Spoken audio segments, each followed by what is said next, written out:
Hello and welcome back to another Tesla vlog with me, Adam Well Informed.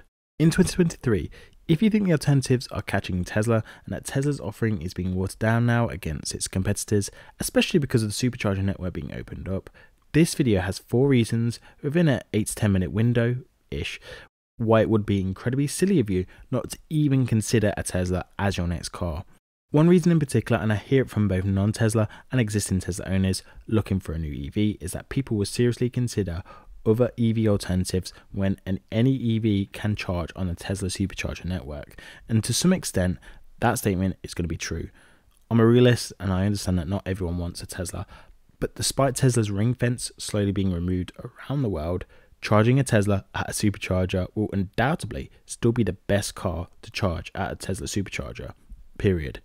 For some reason, these people either forget the exclusive perks of owning a Tesla at a supercharger, or they simply just overlook these perks. These are incredibly useful and underappreciated perks that you should know before making that important comparison ahead of your next car purchase. And the reasons to own a Tesla go far beyond supercharging, and in this short video, I'll be discussing Tesla efficiency, range, know-how community, and more.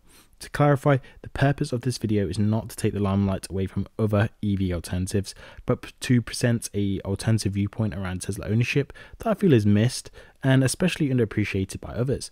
The better a Tesla can be, the more it's going to push other alternative EVs to be even better, and there is a good example of that later in the video, and there's praise for Hyundai incoming. So if you're pumped to hear about what I have to say, please do hit that like button to show me some of your virtual love and support for Tesla and EVs. Hit the subscribe button so you can continue with this Tesla EV journey with me, and finally hit the notification bell so you're notified of all my upcoming electric car videos as soon as they're available.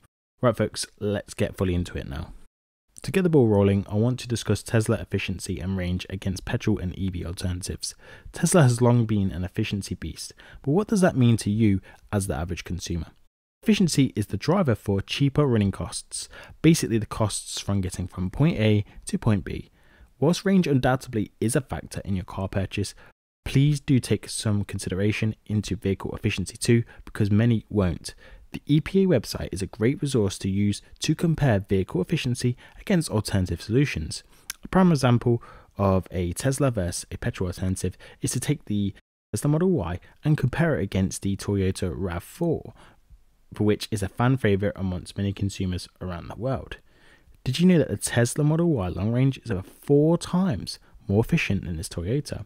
And this means if the Tesla travels over the same distance, it will use way less energy in doing so. The difference between EV efficiency and a petrol-powered car is unarguable, as you've just seen. But the difference within the EV segment can be equally eye-opening. Take the Audi Q4 e-tron all-wheel drive versus the Tesla Model Y long-range all-wheel drive. The Tesla is over 50% more efficient than the electric-powered Audi. Over a 100-mile journey, the Model Y would only need 28 kilowatt-hours of energy to do so. The Audi e-tron would need 43 kilowatt-hours to do the same 100 miles. Mind-blowing how big the difference can be.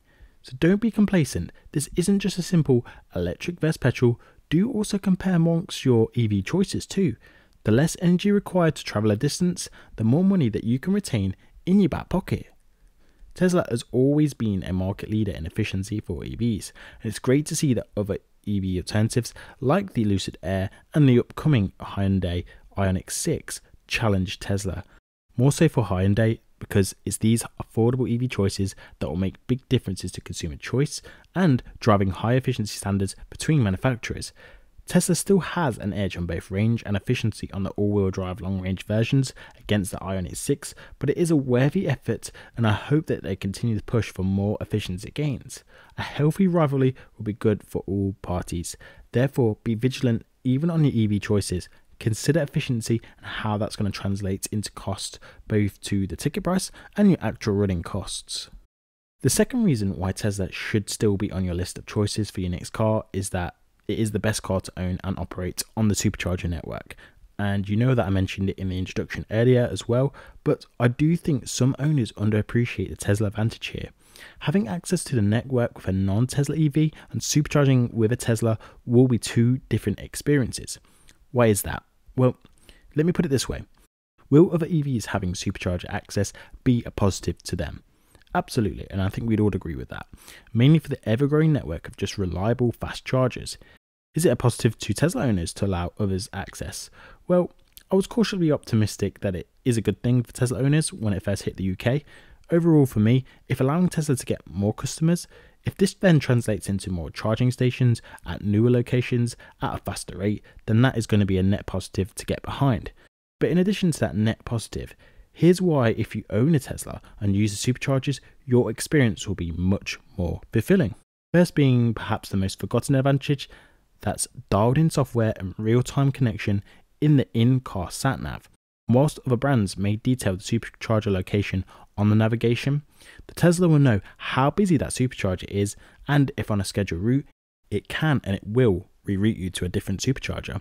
And this is advantageous because if the superchargers are busier with more EVs using the stations, the importance of knowing how full a station is will be more important than ever.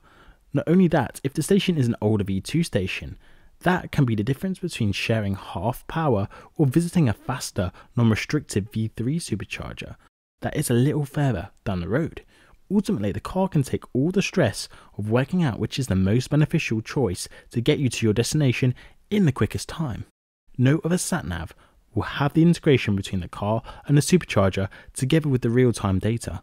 Not only that, because of the real-time data exchange between both the supercharger and the car will deliberately increase your vehicle's battery temperatures at the optimum time to achieve the fastest charge possible, automatically. This together with the simple plug-and-play and cheaper rates over non-EVs means you get maximum convenience and service for your charging stop. There's no initiating via the app, it can be done simply by inputting the charger and payment will be deducted from your credit card on file.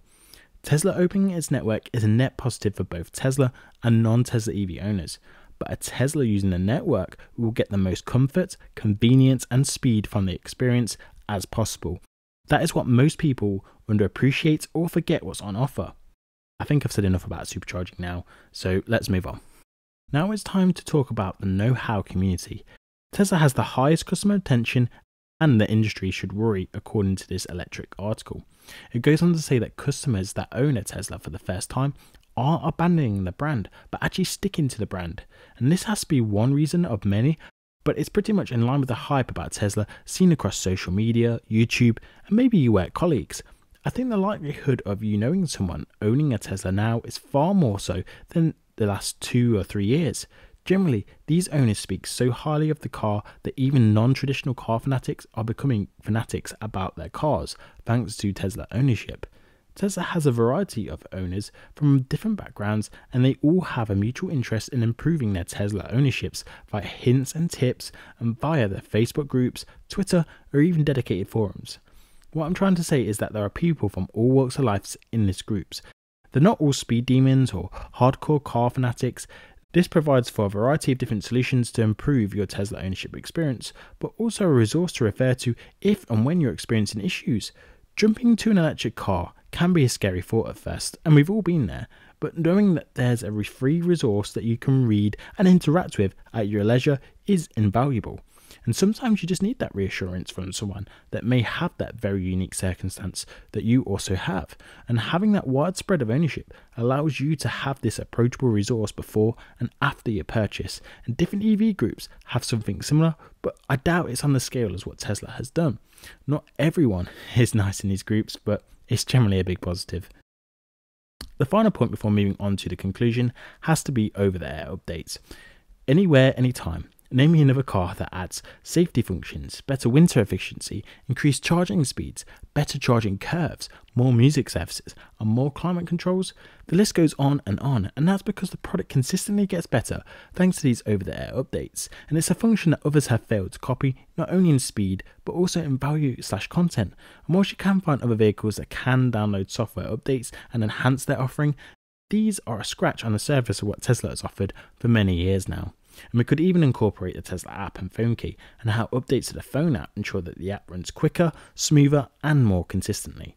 It wasn't so long ago that viewing the cameras via Sentry Mode was made possible, and these are just valuable features that you didn't know you wanted, but also a feature as an owner you wouldn't want to lose. And this is another reason why Tesla's customer retention is so high, because if you're after a like-for-like replacement, compromises have to be made. So to conclude, if a Tesla Model 3 or Tesla Model Y is within your budget for your next car, it should be one of your cars for consideration at the very least, and especially if you're looking to go all electric for your next car. ACT, and that will make sense in just a minute. I repeat what I said before, I'm a realist and not everyone wants to own a Tesla. But if this list hasn't already proven, it should absolutely just be a consideration because the Tesla advantages in charging remains. The efficiency advantages are still market leading. Its user community is virtually unrivaled, and no one can simply duplicate Tesla's over-the-air update function, especially with software quantity and quality. All these reasons are why existing Tesla owners don't move on to different brands. They know the most that compromises would have to be made. Even if said brand gets access to the Supercharger network, it still won't offer the same great charging experience you would get with a Tesla on the network. I'd say exactly this to anyone who considers going fully electric. Always consider a Tesla for these very reasons. And if you're thinking about going into a hybrid before going fully electric, you should definitely take a look at the video on the top right of the screen now. So what did you folks think about Tesla's offering? Does it still stand head over shoulders over its competitors? Did I miss anything that makes Tesla ownership hard to move away from? Let me know in the comment section below. If you're not sure what to comment and you got this far in the video, you can simply drop me in the comments. Always consider Tesla ACT. And it makes me sound a little bit like Bjorn with his ABC stance. So that's ACT, folks. Anyway, if you drop ACT or always consider Tesla, I will give you a cheeky thumbs up for the support. Don't forget to subscribe, like, share the video with your friends and family. Thank you for tuning in, and I'll see you in the next one. Ciao.